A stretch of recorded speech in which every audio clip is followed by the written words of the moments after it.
Greetings. I just want to chat to you today about something I've been reading about Jonah. I'm sure most of you have heard about Jonah, the guy who got swallowed up by a whale.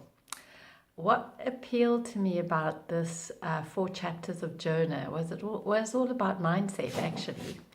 When Jonah was chosen by God as a prophet to go and tell the Ninevites that God wasn't very happy with the way they were living, and he was going to cause some real hardship for them because of the consequences of what they were doing and how they were living. He chose Jonah because of Jonah's mindset, Jonah's heart. Jonah was a man who was really devoted to God. He worshipped God. God was just amazing in his eyes. And God said, wow, I can trust that man. So he said to Jonah, this is what I want you to go and tell the Ninevites. But you know what? Jonah got a fright. He said, no ways. That's really big. I've got to go and tell a whole group of people, a whole town, a whole city, that God isn't going to do such good things for them because of the way they're living. I'm scared. And you know the amazing thing that happens when we have a big vision and we get afraid? We turn our eyes to looking at our own minimal resources as opposed to realizing God's resources and what God can use in our weakness to make amazing strengths. And in our fear, we run. We don't face the challenge and take it on, recognizing not only do we have God on our side, but you know, God doesn't make mistakes when He creates us. He's created us the most amazing beings with incredible capacity. So we minimize who we are as well. And that's what Jonah did, unfortunately. He got scared. But the amazing thing about mindsets is that they're not static.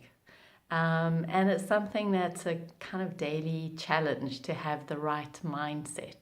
Anyway, in his fear, he decided, I'm getting as far away as I can from here.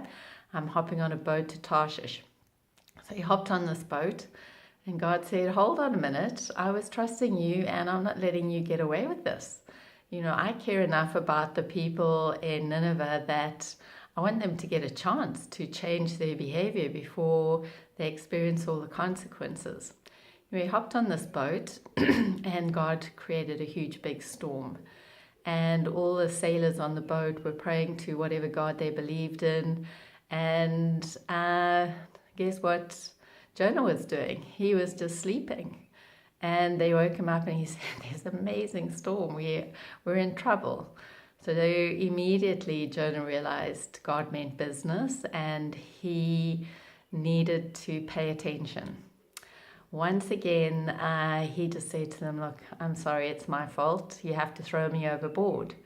And they really didn't want to do that. But the storm just got worse and worse. And they thought, okay, I guess we have to do this. We have to throw him overboard.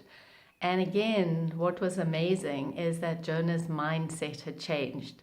He changed from saying, for me, I can't do this, to look, you know, you guys are way more important than me. He should have been saying that about the Ninevites. They may way more important to get this message from God than me feeling rejected or ashamed or embarrassed or humiliated, any of those things. So his mindset changed. He said, okay, God, I submit to what you want to achieve here. And actually, the life of these sailors is, all of them are way more important than my single life. So they chucked him overboard and God had mercy on him. As with most of us, you know, when we get into doing bad things, we deserve bad consequences. And to a certain extent, you know, Jonah hadn't listened to what God had said, so he didn't really deserve to get out of it. But God had mercy on him, and this big fish, this big whale, swallowed him up. And once again, just like with all of us, when we are having a vision and we leading towards a certain path, we need to face our fears. So here again was Jonah in a situation where he needed to face his fears. He was in the belly of a fish. He had no idea he would survive in there. He had no idea what was going to happen to him. It was a really, really big unknown. And this is where faith comes in. Faith is the evidence of things not seen. Our assurance and our hope in something that God has promised and it will happen. You know, one of the amazing things about reading about the prophets, when I started reading in Isaiah, Jeremiah, going through the prophets, and it was amazing to me that God would say something was going to happen. And historically looking back, it did happen. You know, if he said there was a fall of the Roman Empire or the fall of the Persian Empire or whatever, you know, historically we can look back and what was predicted actually happened. And that gave me a lot of confidence, a lot of reason to have faith. Because if God says something, in his time scale, it's already happened. You need to remember God's in the future. Looking back, he can see that what he promised us, it's already happened. So we don't really need to doubt. And in that whale, Jonah had to make a decision to have faith. And after 3 days, which is a good time for reflecting, the whale spat him out on shore. And Jonah proclaimed this message to the Ninevites. If they carried on living how they were living, they were not going to survive. They were going to have really bad consequences.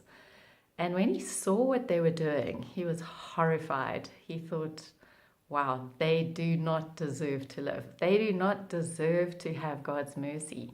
And he went and sat up on this hill and he just watched and he thought, oh my goodness, they really don't deserve to live. They're doing such awful, awful things to each other and to everything around them. And when he was sitting up on that hill, God approached him again, and God actually grew a fig tree because it was really hot up there. And God grew a fig tree to give Jonah some shade.